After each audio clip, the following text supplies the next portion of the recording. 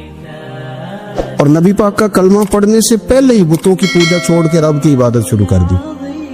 لوگ پوچھا کرتے تھے آپ عبادت تو کرتے تھے پر منہ کدھر کرتے تھے؟ فرماتے تھے جدھر وہ کرا لیتا تھا کر لیتے تھے. کسی نے انہیں بتایا کہ مکے میں ایک شخص ہیں جنہوں نے اعلان نبوت کیا ہے، آپ کی طرح کی باتیں کرتے ہیں. انہوں نے اپنے بھائی کو بھیجا، ان کا نام انیس تھا. پتہ کر کے واپس آئے، بھائی کہنے لگے ابو ذر ان کا نام جندب ہے، اصل میں ذر ان کے بیٹے کا نام ہے اور کنیت سے زیادہ معروف ہیں، ابو ذر غفاری کہلاتے ہیں. فرماتے ہیں کہ بھائی نے آ کے بتایا کہ وہ نیکی کا حکم دیتے ہیں، برے کاموں سے منع کرتے ہیں، صلہ رحمی کا پیغام دیتے ہیں، لیکن لوگ سارے مخالف ہیں. یہ چیز بھی بڑی کاؤنٹ ہوتی ہے، اسے نہ کاؤنٹ کیا کریں. لوگوں کی ترجیحات بدلتی ہیں، صبح کچھ دوپہر کچھ شام کچھ، اسے نہ کاؤنٹ کریں. انہوں نے اس بات کو کاؤنٹ کر کے بتایا کہ لوگ ان کے جو ہے نا وہ مخالف ہیں سارے. تو حضرت ابو ذر غفاری کہنے لگے مجھے تسلی نہیں ہوئی، میں خود جا کے پتہ کروں گا. کہتے ہیں مکہ شریف آیا تو کسی ایسے آدمی سے پوچھ بیٹھا، میں تو کچھ اور سمجھا تھا وہ کچھ اور نکلا. مکے والوں نے بڑا مارا. مکے پہنچ کے پہلی جو چیز ملی وہ مار کھانے کی تھی. اب میں ڈرتے کسی سے پوچھتا ہی نہ، بھوک بھی بڑی تھی، رہنے کو جگہ نہیں تھی، حرم شریف میں لیٹا رہتا تھا. میرے نصیب دیکھو مجھے ایک شخص نے نہ آ کے ہلایا، کہنے لگے اگر مناسب سمجھے تو میں آپ کو دیکھ رہا ہوں کافی دیر سے، آپ کوئی پردیسی ہیں، آپ کا اپنا مہمان نہ بنا لوں. تو میں نے کہا آپ کا کیا نام ہے؟ کہنے لگے میرا نام ہے علی ابن ابی طالب. کہتے ہیں مولا کائنات گھر لے گئے، کھانا بھی کھلایا، جگہ بھی دی، سونے کو خدمت بھی کی، لیکن چونکہ میں تو پہلے ایک سے پوچھ کے مار کھا بیٹھا تھا، میں نے پوچھا نہیں میں کدھر آیا ہوں. رات رہے، اگلی رات بھی رہے، لیکن میں نے بتایا نہیں میں کس کام آیا ہوں. حضرت ابو ذر غفاری رضی اللہ تعالیٰ عنہ کہتے ہیں خود ہی مولا علی نے پوچھا بتا سکتے ہو کیسے آئے ہو؟ میں نے کہا راز رکھ لو گے. فرمایا بڑا کشادہ سینہ دیا رب نے مجھے. تو بات تو کر، کہنے لگے یار میں تو محمد مصطفیٰ کی زیارت کرنے آئے صلی اللہ تعالی علیہ وسلم. یہ بے نیاز لوگوں میں سے ہیں حضرت سیدنا ابو ذر غفاری. میں حضور کی زیارت کے لیے ہوں. حضرت علی کہنے لگے سویرے لے چلوں گا.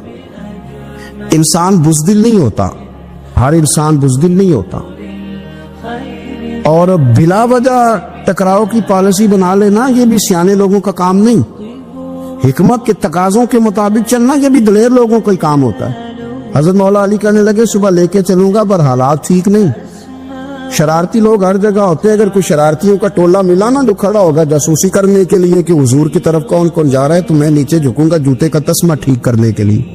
لیکن آپ نے نہیں کھڑے ہونا، آپ نے چلتے رہنا ہے تاکہ کسی کو شک نہ ہو. کہتے اس ترتیب سے حضرت علی مجھے لے کے گئے. میں حضور کی بارگاہ میں پہنچا. مولا علی کہتے ہیں بڑے بڑے لوگ سوال کرتے تھے پر یہ شروع سے سلیم الطبع تھے، مجھے کہہ لینے دینا. انہوں نے ماننا ہوتا ہے، وہ لمبے سوال کرتے ہی نہیں. مان جو لیا تو لمبے سوالوں کی ضرورت ہی کوئی نہیں. کہتے ہیں لوگ بڑے بڑے سوال کرتے تھے پر ابو ذر نے 2-3 باتیں پوچھی اور آگے جا کے کہنے لگے حضور ہاتھ بڑھائیں مجھے کلمہ پڑھائیں. نبی پاک صلی اللہ علیہ وسلم نے کلمہ پڑھایا. فرمایا باہر جا کے نا ابھی ذکر کرنا کہ تم مسلمان ہو گیا، یہ ماریں گے. عرض کی حضور انہیں مارنے دے، میں آیا بھی مار کھا نہیں ہے، انہیں مارنے دے نا. پڑا فلک کو کبھی دل جلوں سے کام نہیں. دار دہلوی نے کہا تھا پڑا فلک کو کبھی دل جلوں سے کام نہیں، اور جلا کے راکھ نہ کر دوں تو داغ نام نہیں. ماری تو کھانے آئے ہیں، مارنے دے، کرنے دے زور جتنا لگانا ہے لگانے دے. باہر جا کے اعلان کیا. مکے والوں نے مارا، اتنا مارا کہ بے ہوش ہو گئے. پھر کسی نے بتایا کہ تم نے گزرنا بھی ہے ان کے علاقے سے، بنو غفار سے، پھر ان کا پتہ بھی ہے یہ لوگ بڑے سخت. پھر چھوڑا. تپن بڑے جلالی تھے، زاہد مزاج تھے. فرماتے تھے کہ جو تمہاری ضرورت سے زیادہ ہے وہ سارا صدقہ کرو. کنز کے معاملے میں ان کا رویہ یہ تھا. صرف حضرت صدیق اکبر کو کچھ نہیں کہا انہوں نے، باقی حضرت عمر جیسے آدمی کو بھی کھڑا کر کے کہہ لیتے تھے یہ مال کیوں رکھا ہوا ہے خزانے میں، بانٹتے کیوں نہیں سارا. اور جناب عثمان غنی رضی اللہ تعالیٰ عنہ کے ساتھ تو باقاعدہ کئی دفعہ اس موضوع پر گفتگو کی.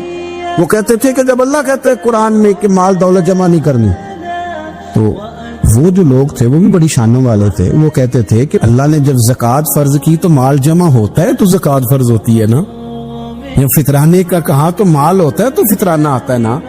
تو آپ جو کہہ رہے ہیں وہ ٹھیک ہے, پر آپ اعلیٰ بات کر رہے ہیں تقوی کی, سارا بانٹو.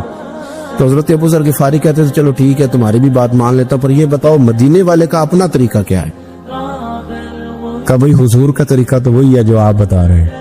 تو فرمانے لگے پھر اس رستے نہ چلے جو رستہ مدینے والے رسول کا ہے, اور حضور سے نبی پاک سے عشق کرتے بڑا کھل کے. یہ صحابہ صفہ میں سے تھے. کلمے پڑھنے کے بعد چونکہ طبیعت جلالی تھی تو حضور نے بھیج دیا, فرمایا واپس جاؤ اپنے قبیلے میں تبلیغ کرو. واپس گئے, بھائی کو مسلمان کیا, والدہ کو مسلمان کیا, قبیلہ سارا مسلمان کیا, وہیں رہے. ہجرت مدینہ کے بعد آئے تبوک کے موقع کے قریب, اور حضور نے صحابہ صفہ میں رکھ لیا. نوکری کرتے مدینے والے رسول کی, دلیر آدمی تھے, بڑا قبیلہ تھا, پر ڈیوٹی کرتے, ڈیوٹی خدمت کرتے. ایک بیٹا تھا زار اس کا نام تھا, اس کی ڈیوٹی لگائی تم نے میرے نبی پاک کے اونٹ چرانے. ڈاکو آئے تو صاحبزادہ اونٹوں کی اونٹنیوں کی حفاظت کرتے شہید ہو گیا. اور یہ انوکھا بندہ ہے جس نے شرط لگائی تھی کہ میں نے کالی سیاہ رنگ کی عورت سے شادی کرنی. انوکھا بندہ ہے. ایک بیٹی تھی ایک بیٹا, بیٹا شہید ہو گیا. بیوی سے کہا تم نے نبی پاک کے گھر میں خدمت کرنی ہے, حضور کے گھر والوں, اور میں نبی پاک کی نوکری کروں گا. حضور کی خدمت کرتے, ہر وقت خدمت میں رہتے. اور حضور جب آتے نا, صحابہ صفہ میں یہ شامل تھے جو لوگ دین سیکھتے, حضور جب آتے تو سب سے پہلے آ کے حضرت ابو ذر غفاری کا پوچھتے, بلائیں, اور جب بات کرتے حضور تو بار بار ان کو مخاطب کر کے بات کرتے. حضرت ابو ذر غفاری رضی اللہ تعالیٰ عنہ کا نبی پاک سے اتنا پیار کہ ہماری بھی مشکل حل کر دی. ابو داؤد شریف میں موجود ہے, ایک دن کہنے لگا یا رسول اللہ صلی اللہ علیہ وسلم, اگر کوئی بندہ کسی سے پیار بڑا ہی کرے پر اس جیسے عمل نہ کر سکے, کوشش کرے کرنا. لوگ ہمیں کہتے ہیں نا جی پیار بڑا, عمل بھی تو کرو نا, بھی کرنا چاہیے, پر انسان ہے نا, غلطی بھی تو ہو ہی جاتی ہے. اب ہم عمل نہیں کر سکتے تو تم ہمیں پیار بھی نہیں کرنے دو گے, مہربانی کرو پیار تو کرنے دو نا. حضرت ابو ذر غفاری نے کہا, ابو داؤد شریف میں موجود ہے, یا رسول اللہ صلی اللہ تعالی علیہ وآلہ وسلم, حضور پیار بڑا کرے پر ان جیسے عمل نہ کرے تو حکم کیا ہے؟ تو حضور نے فرمایا پیار سچا کرے, اللہ قیامت کے دن جس سے محبت کرے گا نا اس کے ساتھ ہی دونوں کو اکٹھا فرما دے گا. تو حضرت ابو ذر نے فوراً کہا, حضور پھر مجھے آپ سے بھی بڑا پیار ہے, رب سے بھی بڑا پیار ہے. فرمایا فکر نہ کرنا, جنت میں اکٹھے ہی جائیں گے. اتنی محبت رسول پاک کی ذات کے ساتھ. حضور کی نوکری کرنے, ایک دن خدمت کرتے کرتے سو گئے. حضور مسجد میں آئے پتہ کرنے کہ ابو ذر آرام کر رہا ہے. یہ بھی مزہ ہوتا ہے, خیال رکھنا اپنے درویشوں کا, کیا کھایا کیا پیا کہاں سوئے. حضور رات کو آئے, یہ سوئے ہوئے تھے. فرماتے حضور نے میرا انگوٹھا ہلایا, میں اٹھ کے بیٹھ گیا, حضور بھی میرے پاس بیٹھ گئے. تو میں ابو ذر بڑا پیار کرتے ہو, سونے آپ کو پتہ ہی ہے. کہ یار تو بڑی نوکری کرتا ہے, ایک دن وہ بھی آئے گا جس دن تجھے میری مسجد اور میرے شہر سے جانا پڑے گا, پھر کیا کرو گے؟ تو اس کی حضور کسی کی طاقت ہے مجھے آپ کے شہر سے نکالے, میں تلوار نکال لوں گا. نبی پاک نے فرمایا تلوار نہ نکالنا, یہاں تمہیں بھیجا جائے چپ کر کے چلے جانا. حضور کب تک؟ فرمایا جب تک اللہ تیری اور میری ملاقات نہیں کرا دیتا, یعنی وصال تک. یہ واحد شخص ہے کہ حضور کے وصال ظاہری کا وقت آ گیا تو فرمایا کوئی میرے ابو ذر کو بلاؤ. جب یہ آئے تو حضور لیٹے ہوئے تھے, یہ جھکے نبی پاک کی طرف, حضور میں حاضر ہو تو حضور نے پکڑ کے سینے کے ساتھ لگا لی. میرے رسول پاک صلی اللہ علیہ وسلم کی خدمت میں ایک دفعہ عرض کرنے لگے, حضور مجھے صوبے کا گورنر بنا دے. تو نبی پاک نے فرمایا ابو ذر میں عہدے پسند نہیں کرتا, تو تمہیں بھی میں کہتا ہوں عہدہ نہ لینا, تمہیں بھی کہتا ہوں عہدہ نہ لینا. فرمایا ابو ذر میں جو چیز اپنے لیے پسند کروں گا تمہیں بھی اسی کا مشورہ دوں گا. تم بندے اچھے ہو پر یہ کام تمہارے بس کا نہیں ہے.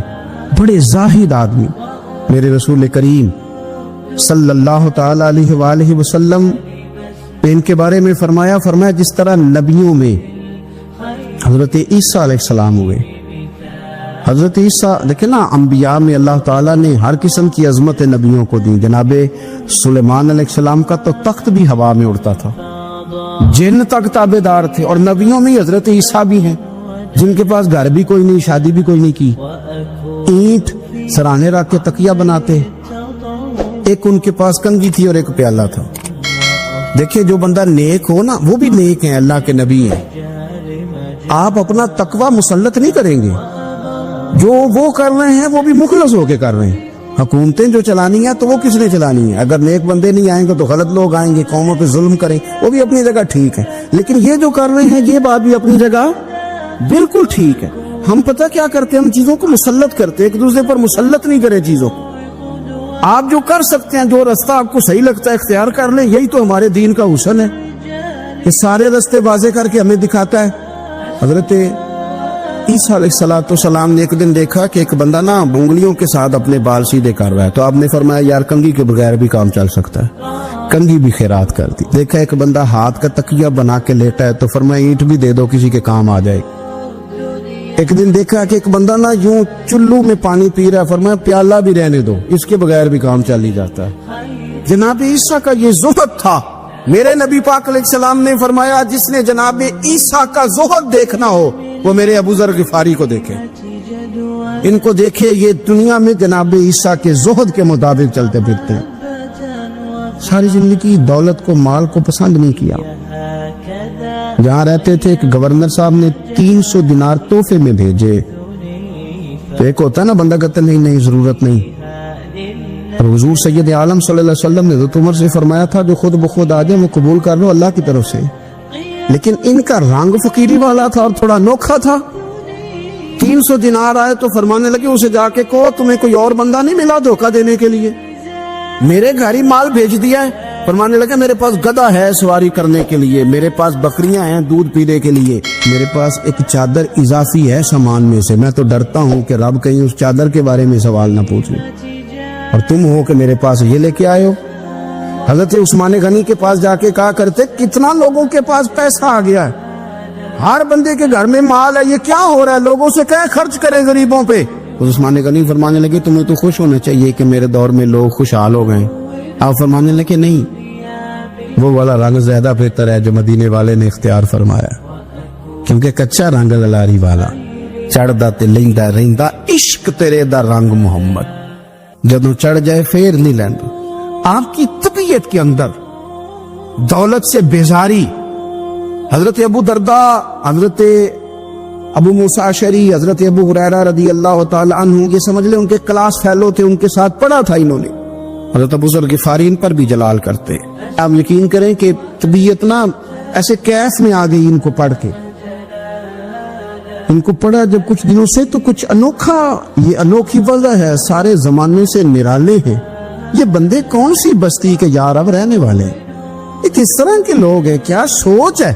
حضرت ابو درداء رضی اللہ تعالیٰ عنہ کے گھر کے قریب سے گزرے تو حضرت ابو درداء مکان بنا رہے تھے. کیا جملہ کہا, تڑپ گئی روح.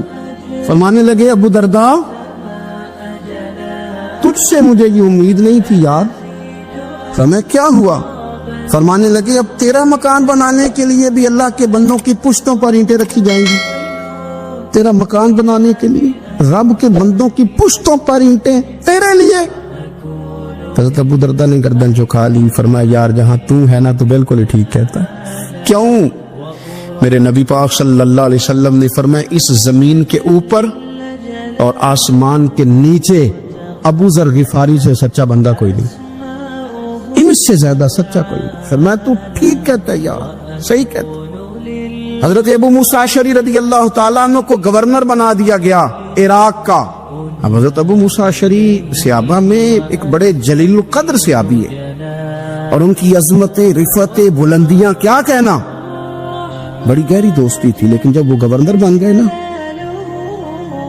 تو آپ نے فرمایا بس بھائی اب تو نے عہدہ لے لیا ہے, یہ بندے کو ٹھیک نہیں رہنے دیتی تھی, اب تو عہدے میں چلا گیا. بڑی مدت کے بعد ملاقات ہوئی حضرت ابو موسیٰ اشعری کے ساتھ. وہ دوڑ کے آئے حضرت ابو ذر غفاری کے گلے ملنے, میرا بھائی میرا بھائی. فرمایا پیچھے ہٹ جا, میں نہیں تیرا بھائی, تو گورنر ہے, میں غریب آدمی ہوں, اپنا کام کر.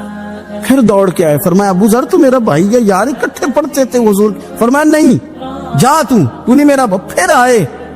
جانتے تھے نا یہ سچا بندہ ہے, یہ سچا بندہ ہے, یہ تقریروں والا نہیں, صرف وعظوں والا نہیں, اس کے اندر بھی بڑی سچائی ہے.